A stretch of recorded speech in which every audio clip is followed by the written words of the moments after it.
this delay, we have Colonel Andriy Lysenko, Speaker of the Information Analytical Center. The summer. Spokesman, proszę pan Andriy.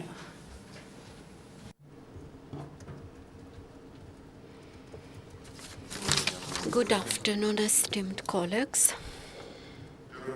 Terrorists with direct participation of Russian militants, military and instructors continue their preparations to aggressive actions against Ukrainian military and population from Russia to the territory of Ukraine. Machinery and military personnel arrives yesterday through the closed border checkpoint of Zhansky. There was exported so-called cargo 200 in 5 trucks, which belonged to Rostov Burial Company. During the latest 24 hours, activities of terrorists were led in the Baltsevsky, Donetsk, and Lugansk directions. In Lugansk, the militants more than 10 times used Grad installations and mortars. Yesterday at 5:25 p.m., joint patrol of bodyguards and servicemen when patrolling in Stanitsa, Lugansk, around hospital, have discovered the adversary group and undertook an attack. The enemies were repelled, and now the cleansing operation against terrorists is continued in this region. The operational information shows that the militants are redressed into IDAR uniform, and they are preparing to provocations and adversary actions. In Pervomaisky region, the Grad installations and mortars 5 times shelled Ukrainian checkpoint and base point of Ukrainian troops near Krymsky and Debaltseva. Near the fire attacks with smaller arms and mortars continue near Zaitsev and Lipivka. Our positions were shelled by Grad, and near Mayorsky, Ukrainian troops repelled tank attack. Terrorists had big losses. Near Donetsk airport, our servicemen repelled terrorist attack on Avdiivka base point. The airport was shelled 4 times. The ATO forces adequately respond to shelling of done by terrorists. In response, our military suppress fire points of the animals. Thus, near the Kuchaysk Donetsk Oblast, our servicemen destroyed one of the units of the joint division, a missile division formed by Russian servicemen. This blow was done due to support of the local population, which first supported DNR for terrorist DNR forces, and now they are supporting Ukrainian army.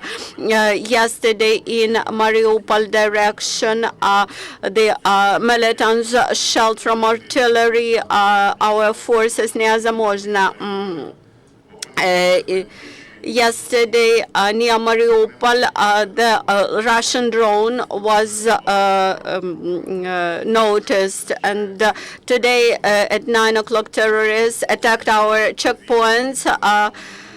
Our forces responded, and currently the group on armored vehicles is cleansing this district.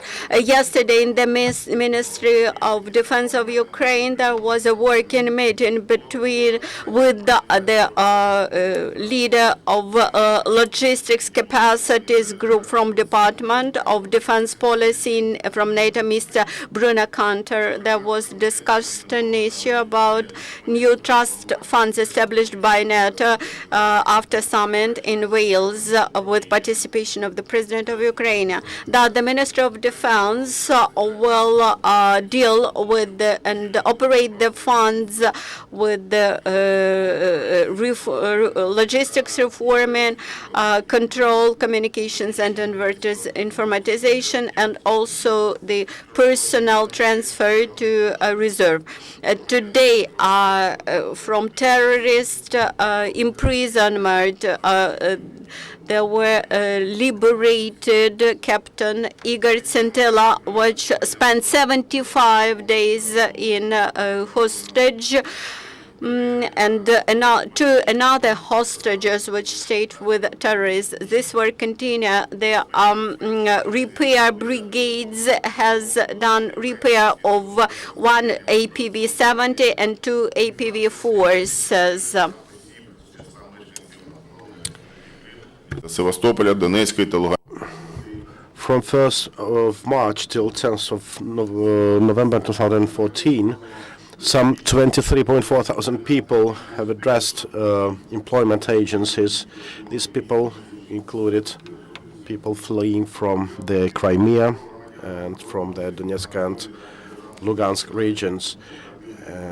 More than 13.9 thousand people received the status of temporary unemployed, and the unemployment benefits were granted to some 8.9 thousand people.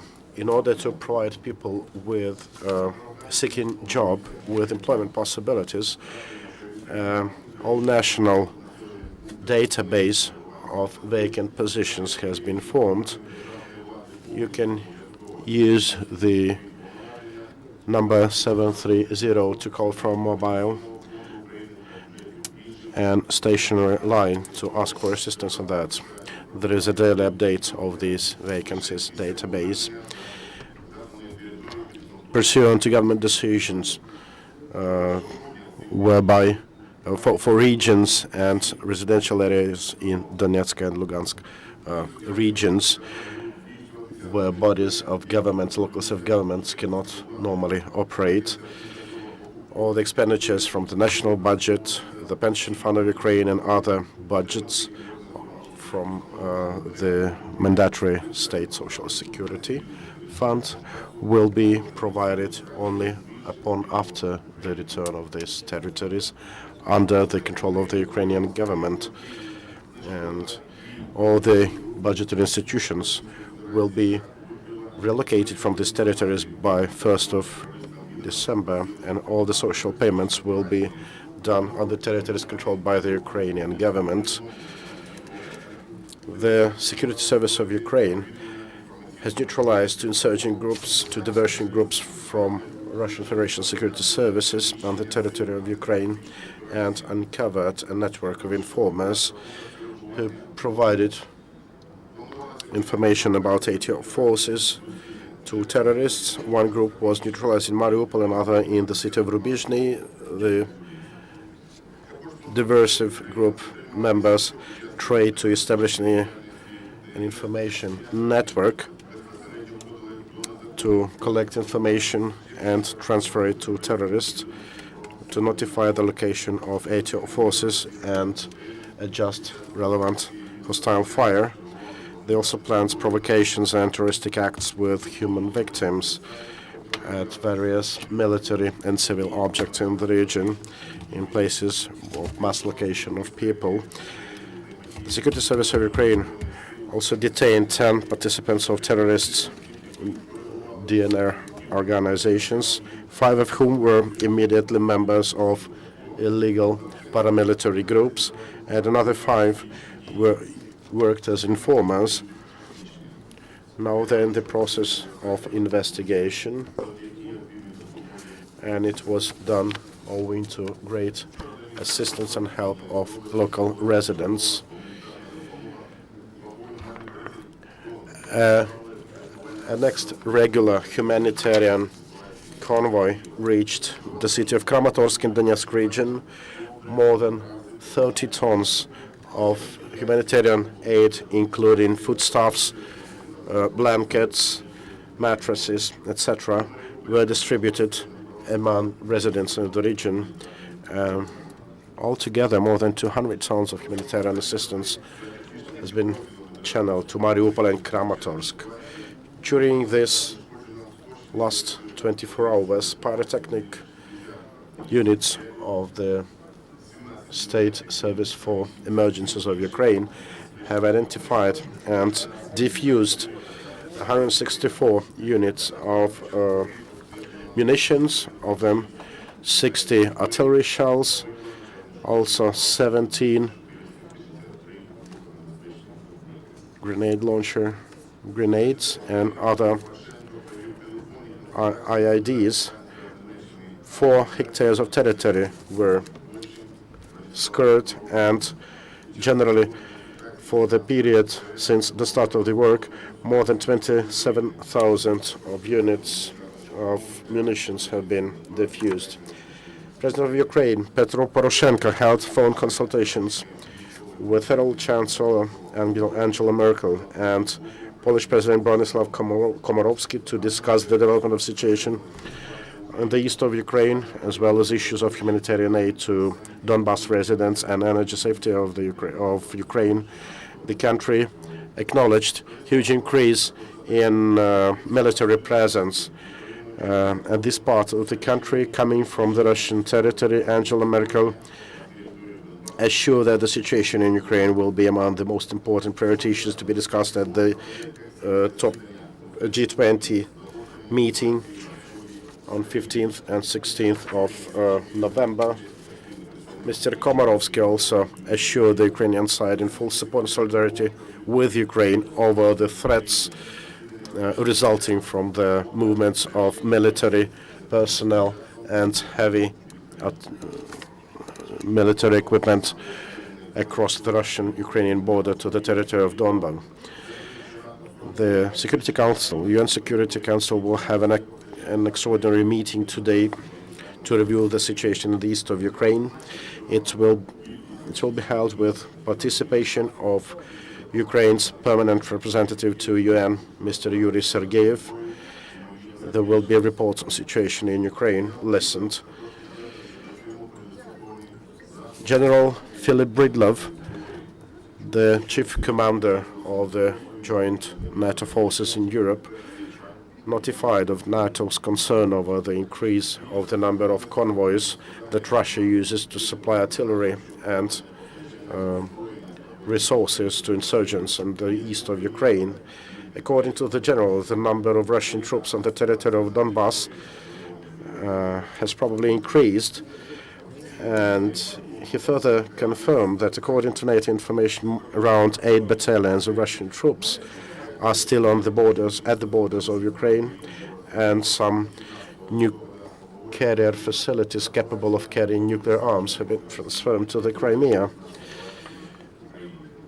The Minister of Internal Affairs of the Denmark, Martin Lidegaard, mentioned that the continued supply of munitions and military supplies from the territory of Russia is unacceptable, and that the situation, humanitarian situation in the region, progressively deteriorates because of the tensions there.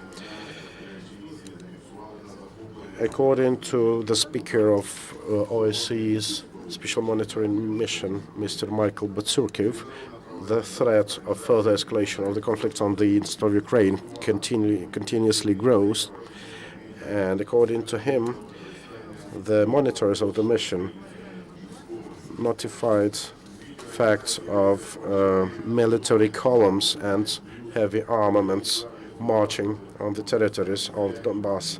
Human Rights Watch reported on manipulations from the side of Russian media regarding alleged use of white phosphorus bombs by Ukrainian military servicemen.